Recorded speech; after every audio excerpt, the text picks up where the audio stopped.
Hello friends, welcome to Christian Content Videos. My name is Prasanna Jangam. I'm a Christian Apologist. Today, I'll be explaining about the resurrection of Jesus Christ, one of the aspects about the resurrection of Jesus Christ.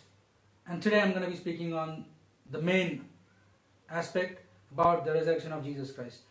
Resurrection, as we know from the Gospel of Matthew, chapter number 28, verse number 4, verse number 6, Gospel of Mark, chapter 16, verses 5 to 7, and Luke's Gospel 24, 6 and 7, we see the Bible mentioning that He has risen. The Bible states, the Gospel writers say that He has risen. What it means is, in the sense of the understanding of the theology of the Bible, resurrection is a declaration for a declaration. There's a two-point declaration that has been taken place here. The first thing is, by raising Jesus from the dead, God, the Father, facet of the being of the Trinity, by raising Jesus from the dead, has declared that this person has prevailed the 33 and some years of life of Jesus' life on this earth in a body of the flesh and blood, which is prone to corruption, but He was not subject to corruption, and also death did not have hold on Him. But at the same time, though He's not the seed of Adam, though He's the Son of God in the flesh, at the same time what He has put on was a regular human body, just like any of us have. So the nature of the human body, because it is fallen, because from just like a child is born, grows into childhood, into teenage years, onto young life, adulthood, mid-age, old age, and after that body degenerates towards what it is, nothing more than that, which is mud. I've spoken about this in further detail in the video explaining it is finished, explaining about the cross of the Christ. Please watch it on my channel. What God was saying was, sin has been dragged to the cross. Sin was contained in a body that was able to contain, to hold the body, and at the same time living in the same body as human beings, not fallen short of the laws and standards of God, living in that body. So it was, every fraction of a second was a fight within him, within his body, against his spirit or against the law of God, and make him just like any other human being is, the standard of the fallen human being who fell short of the standards of God. So this was a mission of the body He was living in, but at the same time Jesus stood on top of that. Jesus reigned supreme, and the resurrection was a declaration from God that this man has been able to live a life that was above reproach, above the temptations, above the fallenness of human nature. I'm going to touch on the subject, the doctrine of substitution of Jesus Christ for the humanity of the world in another video. But when the first human being was made, He was made out of mud, and after that, just because it was mud, just because it was made by God, it did not become a human being or a living being. But the process involved was God breathed breath into the nostrils of the mud man made, and that became a living being. So the organic being, the chemical mechanism, the cellular mechanism that happens in the human body, everything, and the sane part, the thinking part of the human body, everything came to function, everything came to life the way we see today, not necessarily this way, but this way after falling from the initial standards of living when human being was made. So the body's mud is mud, and mud has put on lifeness, life-containingness, life-containing characteristics, and living being in conjunction, in living along with, in maintaining the life of the spirit that was breathed into it. When human being has sinned, the life of that spirit has ceased for human beings, but did not go into complete final lifelessness stage, which is the hell. So before that thing happens, he should be completely be in a position where he reverses the situation, where he pays for a situation, where the body is intact, where the body is not subject to corruption anymore. Because the spirit in the human body is lifeless, obviously the human body is going to be deducted to what it is, which is mud, and not an inch more than that, which is what has happened throughout the history, which is what is the course of humanity today.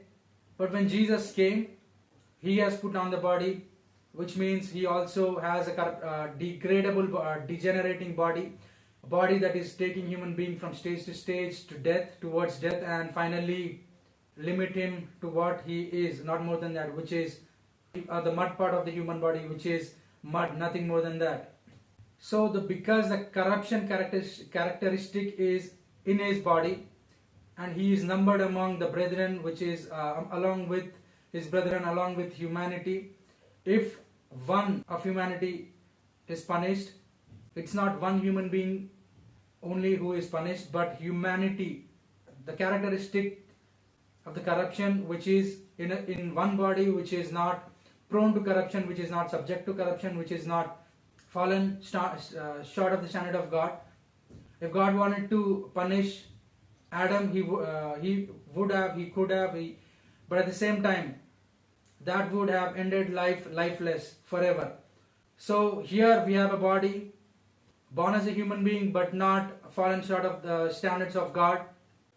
If this body can remain sinless for his life, throughout his 33 years and so time of life on this earth, and if he can take that characteristic of sin to the cross, and he is punished for that, and because his spirit is sinless, unmarred, if he goes to the grave where sin is punished on the cross, and if he goes to the grave and his life is subjected to the evaluation of the Father, and if he sees that blameless sacrifice as a blameless sacrifice, never fallen short in thought and deed of the standards of God, he will be risen, and humanity and its nature is punished in him.